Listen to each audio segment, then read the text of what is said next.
It's official. Pop Isaacs will return to Texas Tech for his sophomore season. Hey, how's it going, everybody? I am RC Maxfield here for the Back to 12 podcast. If you want the latest news when it comes to Texas Tech football and men's basketball, you know what to do. Hit that subscribe button, and hey, while you're at it, hit that like button. If you're excited about Pop Isaacs coming back to the 806 under Grant McCasland, let's just jump right into it. And honestly, in this video, I'm just going to kind of spew out some of my thoughts, honestly, about this situation, because I think this tells a great deal when you look at it, just not even on the surface level, but go a little deeper, right? On the surface, it's obviously great to have Pop Isaacs back when it comes to Texas Tech and this roster. He's a high-level shooter, 38% from three as a true freshman. Listen, he was frustrating at times, right, with the turnovers, but I thought with the position he was in and what he was being asked to do as a true freshman on top of the injuries,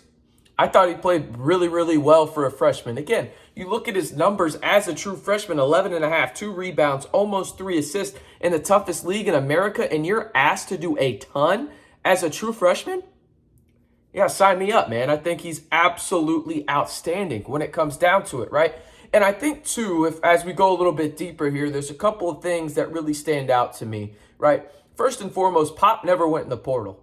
I think that there's something to be said for that. This man loves Texas Tech University. He loves playing in the scarlet and black, and he wanted to be back here.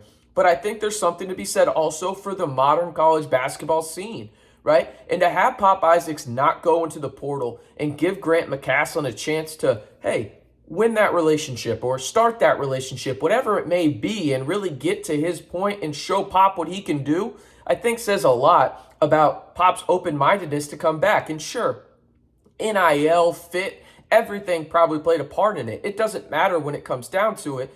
This is really what matters. Pop Isaacs is going to be back in the scarlet and black. And when we go a little bit deeper on this, the fit with Grant McCasland and Pop, I think, is extraordinary. You go look at the guards that Grant McCasland has had at UNT and what they've done. By no means am I saying Pop Isaacs is going to turn into a Tyler Perry and have that kind of production in the Big 12. But what you notice with Grant McCasland and his teams when it comes to guards, they are really good at putting them in their strengths, right? And I don't think you can really say that. What we saw last year was just kind of a, hey, we hope this works kind of deal.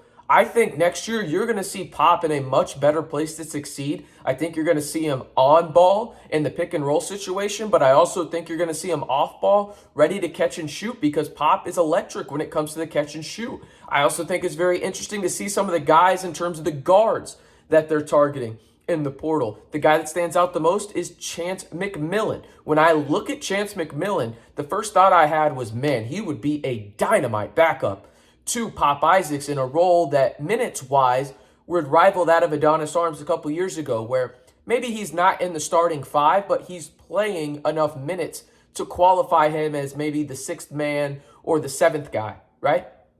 I think that would be perfect, but it had to start with Pop. Now, I really want to get into this in the latter half of the video, how I think there's something even bigger about this that I think Texas Tech fans should be excited about. But before I do that, I want to ask you, scale of 1 to 10, let me know down in the comments below, how excited are you that Pop Isaacs will be returning to Texas Tech next season to play with Robert Jennings, Grant McCasland as the head coach? Let me know, scale of 1 to 10, down in the comments below.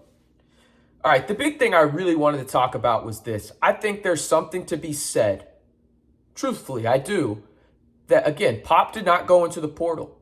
And you haven't seen guys like Jalen Tyson go into the portal.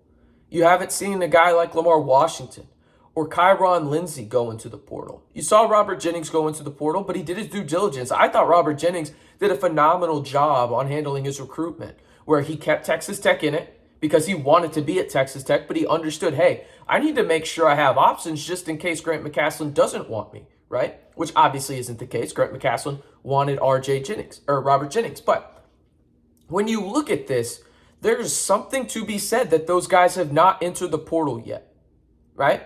You can, believe in the conspiracy theories, whatever it may be. And truthfully, we may never know exactly why they did it. But I do think that's a foundation type setting moment for Texas Tech, if indeed You can get 5 guys to return from last year's team, if not potentially more, in Damarian Williams and Kerwin Walton. But these 5 foundation level players, in my opinion, if you can keep these 5, I think you can go out into the portal and truthfully get Texas Tech back where they're supposed to be in the NCAA tournament and a team that nobody wants to play. If you can keep Pop, we know he's coming back.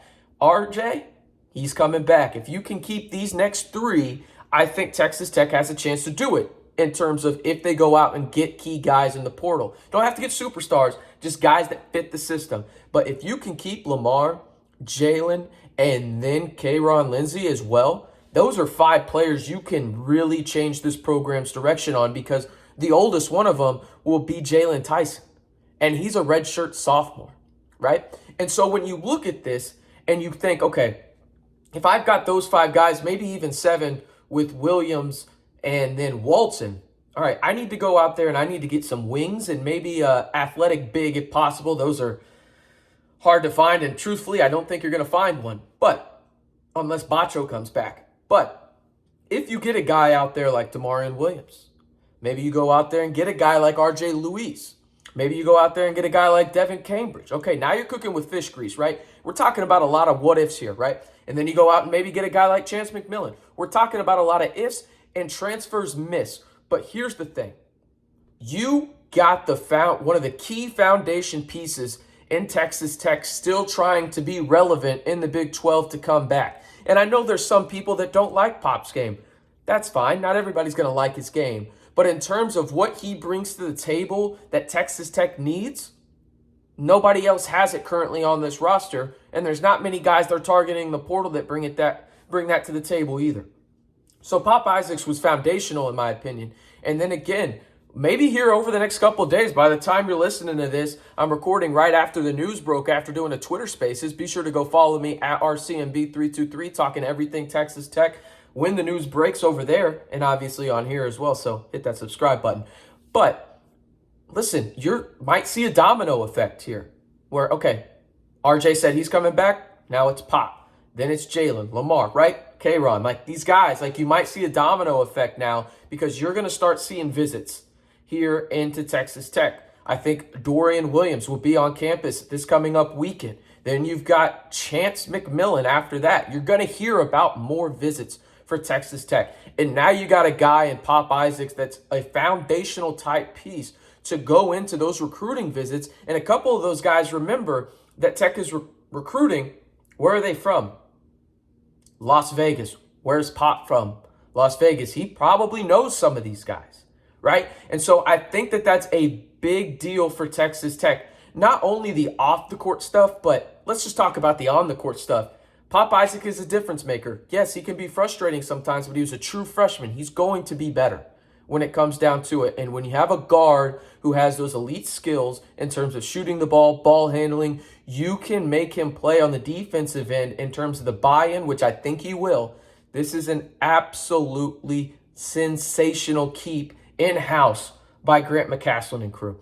Once again, Pop Isaacs announced via his Twitter 7 simple words. Year 2, let's run it back, right? Like, I mean, that's all he did. That's all he said was 7 simple words. And I want to make sure I get them right for you. Year 2, West Texas, let's do it. And then he's got his fingers crossed with a, honestly, badass intro photo from the USA. But again, big time for Texas Tech to have Pop Isaacs come back. Maybe it creates a domino effect, but things are heating up right now for Texas Tech men's basketball on the roster front. And if you want to stay in the know about Texas Tech men's basketball, whether that's the latest rumors or news surrounding the program, you know what to do. Hit that subscribe button to stay in the know all year long right here on the Back to 12 podcast channel.